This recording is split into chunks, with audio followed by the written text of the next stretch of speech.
Welcome one and all. I'm going to do a real quick speed video here with some of these flyers I put together. It's been a busy couple of months, so I haven't been able to do this.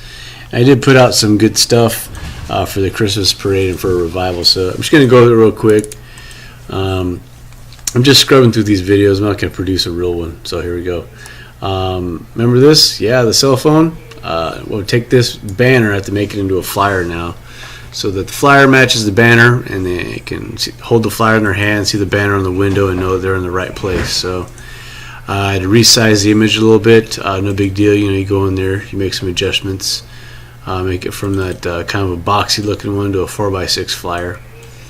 And then, so I got my flyer all set up and everything, blah, blah, blah, blah. Here we go. Paste the background image. Now I got to take pieces from the banner and downsize them and then rearrange them for a flyer. So go from this, what are we going to do? I'm going to downsize everything, downsizing, copying and pasting. Then it comes to the text and stuff. Probably the most interesting thing here is the start here, because I can't do that on the flyer, so I have to change it to revival. So like some more text on there, try to copy the same text, get the same slant, the same stroke, the same color. Get the arrow, flip the arrow the other way around, shade the arrow like I did in there with the gradient, have a background and a foreground and a midground and all that stuff to get the right looks. They got the revival. Now the arrow is going to point at where the evangelist picture is here. I made some room down here. Okay, arranging the text, putting the date on there. And so I don't have a picture of this guy, so I just put like a happy face there. It's kind of funny. But I take his name. I'm doing this thing with I do this thing where I stack the text on top of each other. You have the top one and the bottom one. The bottom one has a thick stroke and the yellow color, and the top one will have this gradient and then a thin, like white stroke on it. It's kind of a easy, cheesy effect you can do without getting too awesome.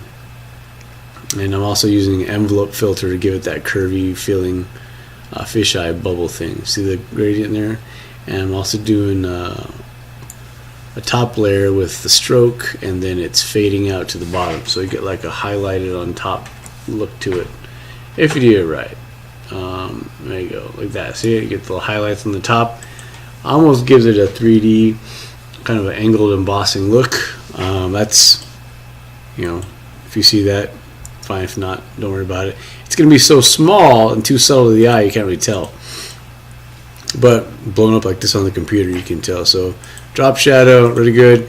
I need a picture, so fast forward here. I got the picture.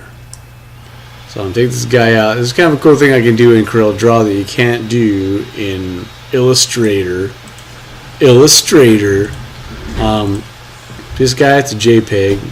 I want to cut the background out and just have his torso here just floating in space on top of the flyer. So I take him in there, I start cutting out. Did I do this already? Yeah, what I did was you can do this thing where you convert any picture to a bitmap with a transparent background and whatever resolution you chose. So I chose 300 dpi transparent background. Then I opened it up in Photo Paint. It's a default program with Corel.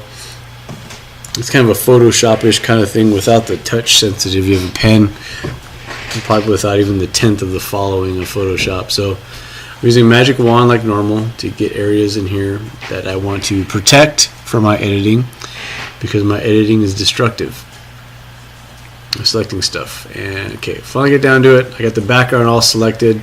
I'm using the lasso tool to get these little areas here that I missed, and I'm going to do a negative mask on the face with the lasso tool to get those things. Finally, cut out. Bam. Okay, I got them cut out. Looks okay. Background, you can't see everything, but when I hit save, it changes the picture in Corel Draw, so I get this thing. See that?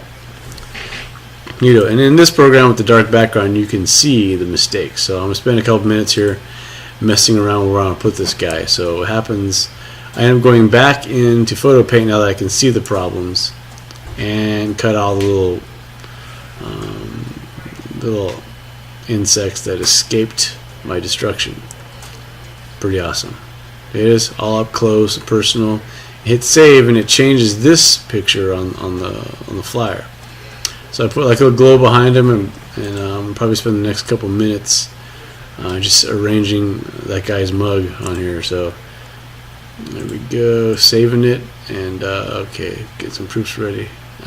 That's about it. But that was a revival flyer. It came out good, and you can see down here that cut area.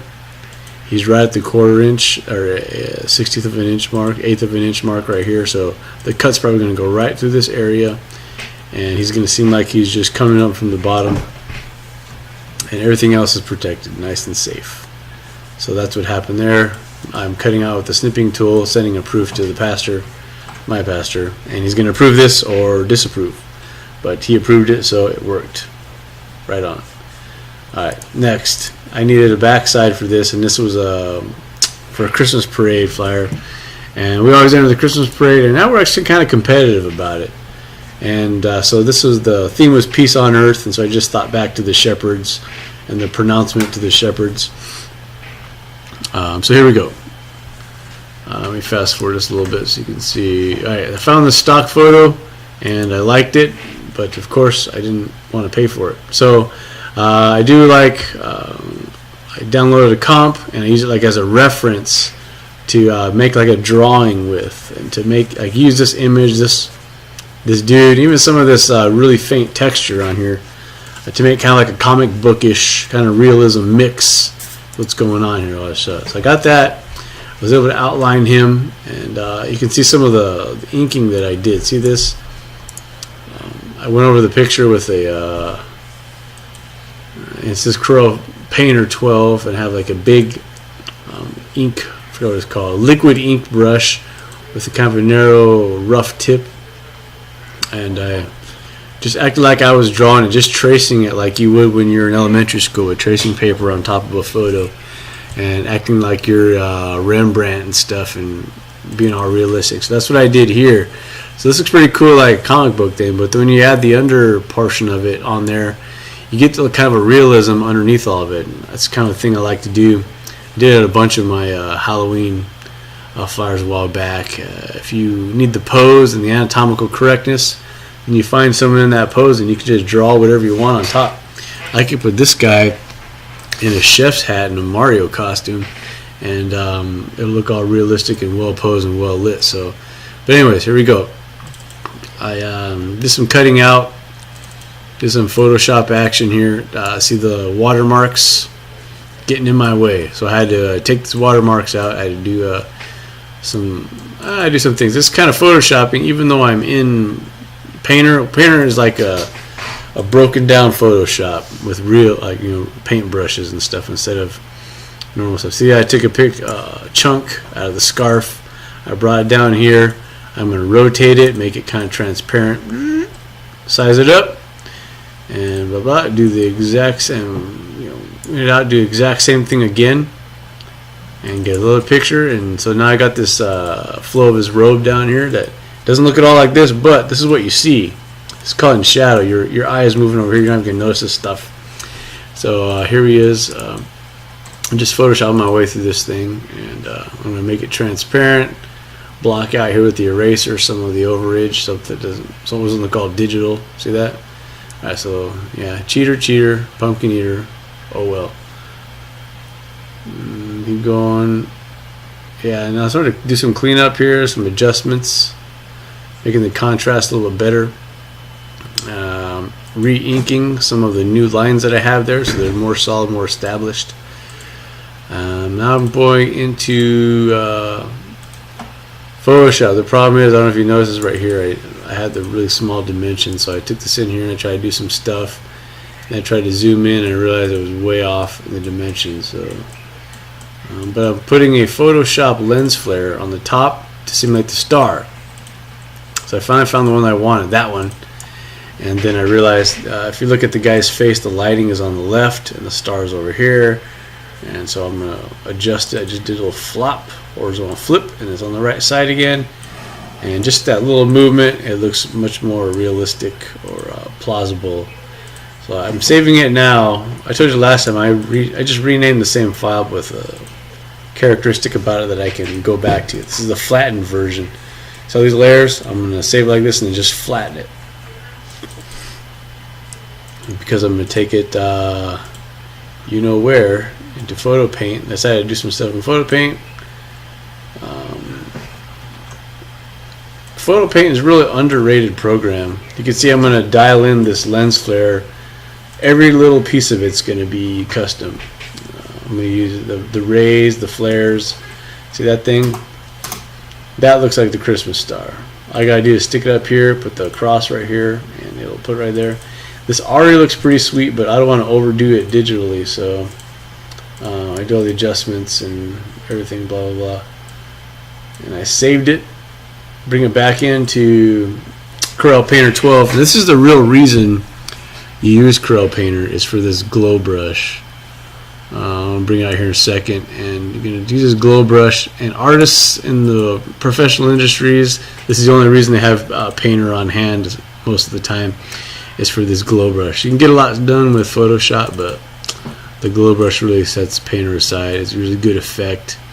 I'm trying to get a sample of this corona here to use as the reflection or the light that's shown down on Mr. Shepherd Boy.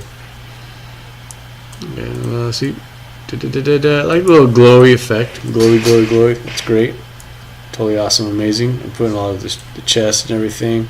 That is one bright star, but there you go. And so I saved it. And I'm checking it out, looking up close. It looks really cool, I think, awesome.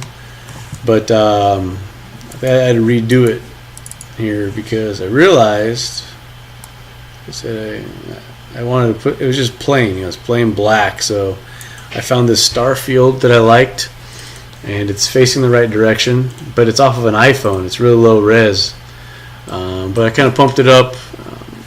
You see over here on the right, I'm playing with some of the blending layers and get some pretty cool effects. And then later I'm going to take the layer here and move it above the kid, below the kid, and we can get different effects on there. Some of this stuff totally looks like science fiction, like, you know, like this weirdness. It's whacked out looking. It looks like a science fiction book, but you know, that's not what we're looking for. I was playing, I was like, yeah, that's a good effect right there, but I realized it's like peace on earth, and so you don't want to flip people out and give them anxiety if you're going for a peace on earth. So in part B, now guess what I'm going to do now? So I flattened it. I got my background, flattened image. I'm going to go into Corel Photo Paint here, put that corona back on, put that star with the rays coming down, adjusting.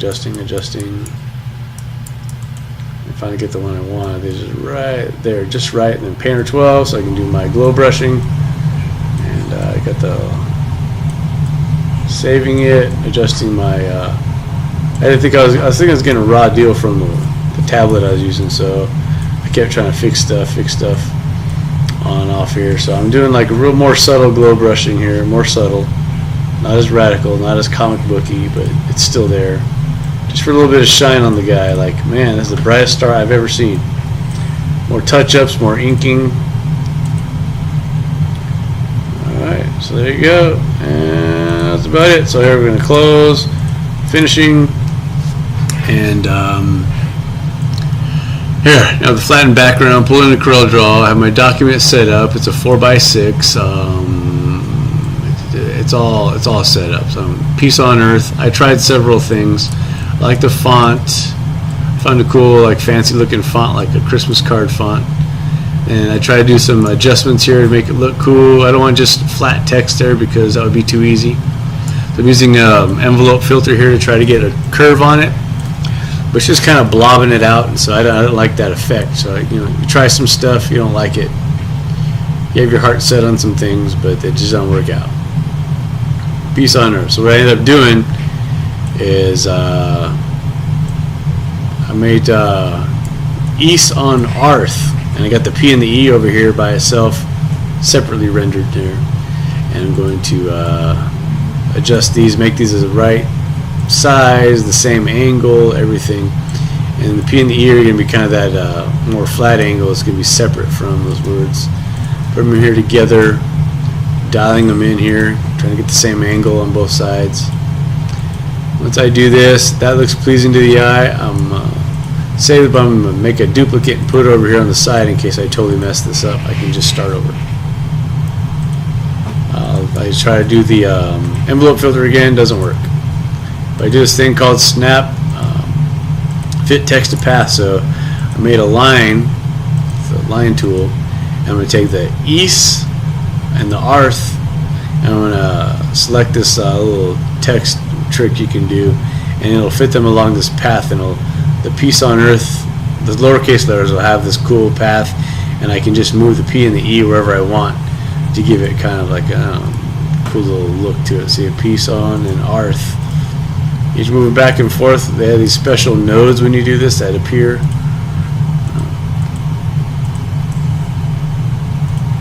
There you go. It's white. I gotta do that. Save it as its own object. I just double click on this thing here. I can just get rid of the line, and then it's just floating out in space. See that? I weld it. I just weld it to that button there. Select a bunch of text objects or lines, and you just weld it. And we're set. We are set. That looked too generic. Just put a little drop shadow underneath it. Same font. Drop shadow it. Kind of a line on the right. And down here, I stuck to my 2 font rule. Okay, this nice readable, clean font, and this fancy font that impresses everybody. Alright, so I got the aligning this, just typing in some stuff here. I decided to go with two sections of font, like back to back, like they got each other's back kind of thing. Got the contact on the side, special information, and the address on this side. I think I split up everyone welcome and nursery provided. There you go, balance it out. So I made this like I selected a color. I don't know if that was what I was doing up there with the thing. I was selecting a color from the top, like you use on the bottom. Within the document, I do that a lot. Well, I have some canned generic color when you can use a color that's right here in the document. I also made a vertical line. Now I centered the text. I made it one object. You see it's the same distance from the A and from the M. But the line, I centered it to the document. The line that's the true center of the document. So I'm going to take this as one group and just nudge it over so that it's centered right on that line. And that's going to be my arrangements there. Color in both of that pink kind of color. You know, Joe Rice is going to beat me up for using pink, but it just fits so good. So there's a finished product. That's real pleasing to the eye. It starts down here, straight up with the guy, kind of like a loop. It's a loop. It's a loop. Mesmerizing. I can't stop. So that's what I've been doing. It's 2 months worth of stuff besides working on the Yev. But thanks for watching. Hope you learned something. If you didn't, I just stole almost 20 minutes of your life. Bummer. Talk to you later.